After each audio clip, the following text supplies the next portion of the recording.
ça? Rien n'a été signé. Donnez-moi le stylo. Faut que je signe. L'achat, la vente. Mais un face-à-face, d'accord, mais moi tout seul. Soyez pas en train de vous débarrasser de moi, vous, par hasard. Non, c'est... Oh! Tu veux que je vende ce stylo de merde? Ils vous vendent n'importe quoi. Sois sympa, signe-moi un autographe sur ta serviette, s'il te plaît. Là, il a créé le besoin. Bonjour à vous tous, ravi de vous retrouver pour ce nouvel épisode.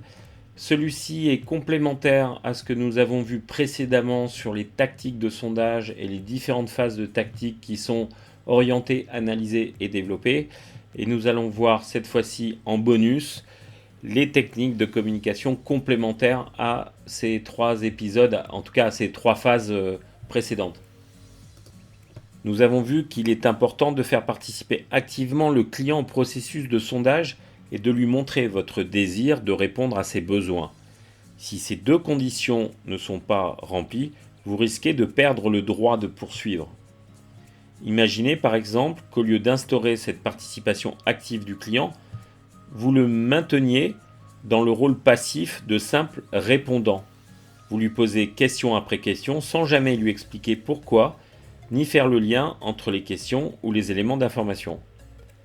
Dans une telle situation, il y a peu de chances que le client comprenne les raisons de vos questions.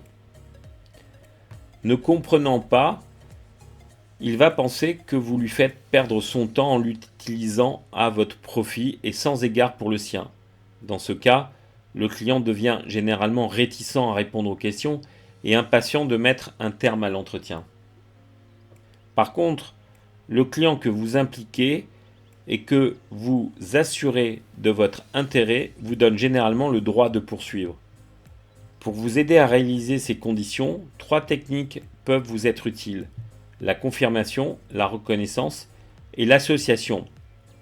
Elles permettent d'aider le client à réaliser que vos sondages sont justifiés et dans son intérêt, de vérifier votre compréhension de la situation, des besoins et des perceptions du client, de donner au client l'importante indication que vous l'écoutez et qu'il vous intéresse et que vous vous efforcez de le comprendre, de vous positionner en tant que conseil capable de résoudre les problèmes et donc de fournir au client un service de valeur. Cela vous assure une base pour avancer dans le processus de vente et dans le processus de sondage. Donc voyons la première technique, la confirmation. Par cette technique, vous vérifiez que vous avez bien compris ce que le client vous a dit. En règle générale, elle consiste à reformuler ce que vous avez entendu en sollicitant l'acquiescement du client pour vérification. Ça démarre souvent par « Voyons, si j'ai bien compris, est-ce bien exact ? Est-ce que vous voulez dire que ? Si je comprends bien, c'est bien ça. Donc en fait, vous, est-ce que je me trompe ? Donc pour nous résumer, c'est bien ça. Maintenant, voyons la technique de reconnaissance. Par cette technique, vous indiquez au client que vous prenez en considération ce qu'il vient de vous dire. Lorsqu'un client vous donne une information qui appelle à un autre sondage, vous lui faites savoir que vous avez entendu et compris sa dernière remarque, par une formule d'attention avant d'enchaîner sur un sujet connexe ou différent. Exemple, je vois, effectivement c'est un point important. Est-ce que dans ce cas, c'est intéressant ce que vous me dites. Cela m'amène à vous demander si ce que vous venez de me dire me fait penser à... Et maintenant, voyons la troisième technique, l'association. Par cette technique, vous établissez une relation entre deux ou plusieurs points que le client et vous avez soulevés. Exemple, vous avez dit tout à l'heure que, à votre avis, cela a-t-il une conséquence sur la situation que vous venez d'exposer ?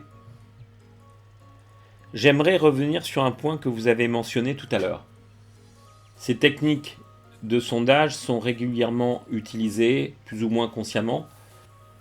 Elles ne peuvent être utilisées que si vous avez un niveau d'écoute interactif et d'un niveau 1.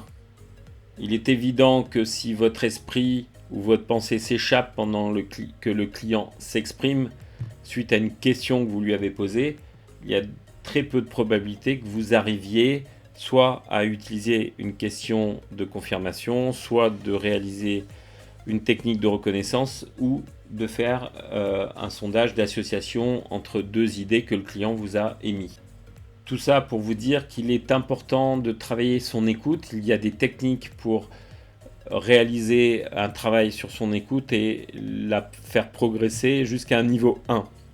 Je mettrai dans l'intitulé du podcast des liens qui vous permettront d'avoir les épisodes sur l'écoute interactive, qui vous permettront d'avoir des exercices et de travailler votre écoute si vous en avez besoin. Je vous remercie de votre écoute et je vous dis à très bientôt. Sois sympa, signe-moi un autographe sur ta serviette, s'il te plaît. Là, il a créé le besoin.